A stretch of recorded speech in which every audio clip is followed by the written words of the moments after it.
All right, so here we are. We are getting ready to start the next part. And in this case, we're going to do the bottom part for the clock. Now, if you stop and think about it, the way we assemble this clock, you've got the front, the back, the two sides. They're all kind of going straight up and down like this.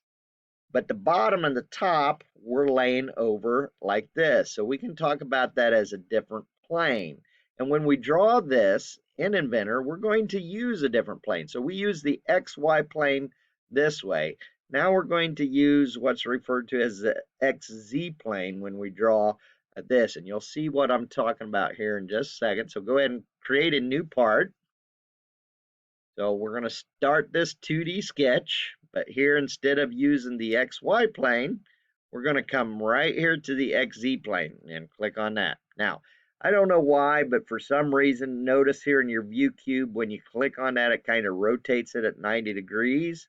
So I'm going to just take and I got these little rotational direction ones here too. So I'm going to click that and move it back this way because I want that top to be looking at it downwards that way. So, and I'm going to take my cursor, so I'm going to press the wheel on it and hold it, and I can kind of move this around. We call that kind of panning that, move that around. So, all right, now my rectangle tool here, I'm going to click this, and my dimensions on this part are going to be 5.5 by 6.5. So let me click on my origin, move up and to the right. And in this case, I'm going to go 6.5 for 6.5 this way, hit tab, and I'm going to go 5.5 this way and hit enter. Now I've got that in there. We'll hit finish the sketch. So go back and click the home view so that you can kind of go out. Now you can see already how it's kind of changed the orientation a little bit because we're drawing on a different plane. So extrude this up. Now we can either go up or down. I want us to go ahead and extrude this down and change that 1 inch to 0.75. There we go. And hit OK. Last thing we're going to do here, go ahead and click on, make this oak. So File, Save As. This one is going to be bottom, B-O-T-T-O-M hyphen first initial, last name. That is the bottom part. Make sure you navigate through to save it on the desktop of our computers at school and hit save, and you're good to go. So we've got this one taken care of. Don't close this out yet, though. We're going to do one more thing.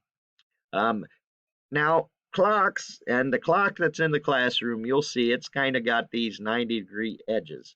But we can make that look a little bit nicer and put a little bit more of a decorative edge on it, so to say, by putting what's called a roundover. Now, in the wood shop, we're going to use the router table and some router bits, and we're going to put a nice looking bead or a profile, what's referred to as a profile on these edges, or at least 3 of the edges on the bottom. So we're going to kind of do that here in our on our part here too, but we're going to put what's called a 3/8 roundover or a fillet.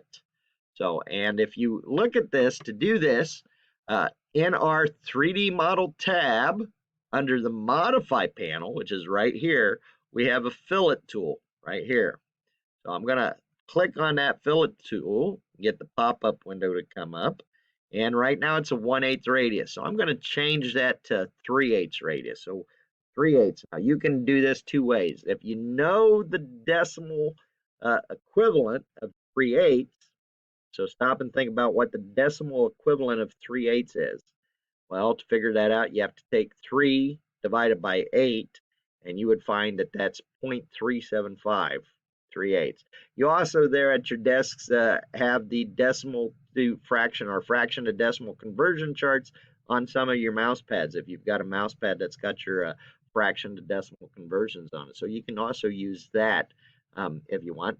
But Inventor has a way that we can not just put in decimal equivalents, but we can also key in the fraction. So in this case, I'll just go 3, use the division symbol, divided by 8. So, and that's my 3/8. That's my fraction. It'll allow me to put that in there. Now, we want to select the 3 corners, or what we refer to as an edge.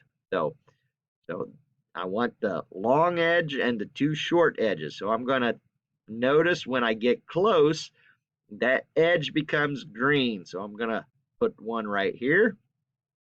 I'm going to put a round over or fillet right here, and I'm going to put a fillet right there. And I just want those 3 on there. We're going to keep the back squared off. We want to keep the back squared off because everything will be tied off of that edge. So we don't want to put that there. So, all right, go ahead and hit apply. We can close out of the fillet pop-up window. If you want to, you can kind of pan and zoom around so you can see how this looks. If you get lost at all or don't remember, all you got to do is go back over to your view cube, hit that home button, and you'll be back to it. So, all right, so there is our bottom piece. We've already saved it, and I know we've saved it because as I look at my screen right here, it says this file that I'm using is bottom-first and last, and it's a .ipt. We've talked about that .ipt extension before, so we know exactly what type of file it is. Now, since we've already saved it and already have that file name, we don't have to go File, Save As. All we have to do is just hit Save on this. A couple of ways to do that. You can come back over here, you can go File, and then you can go and hit the Save button right here. So the other way that I usually do it is right up here on the top toolbar.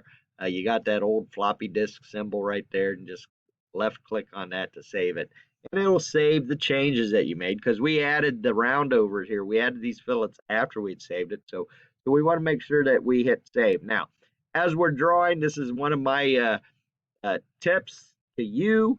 You do want to hit save and save often. That way you won't lose information and you won't have to do drawings over again if you lose those. So make sure you hit save. This bottom piece is done now, so we can go ahead and close that out, and we'll be ready to go on. Once everybody has that done, we'll be ready to move on to the next part.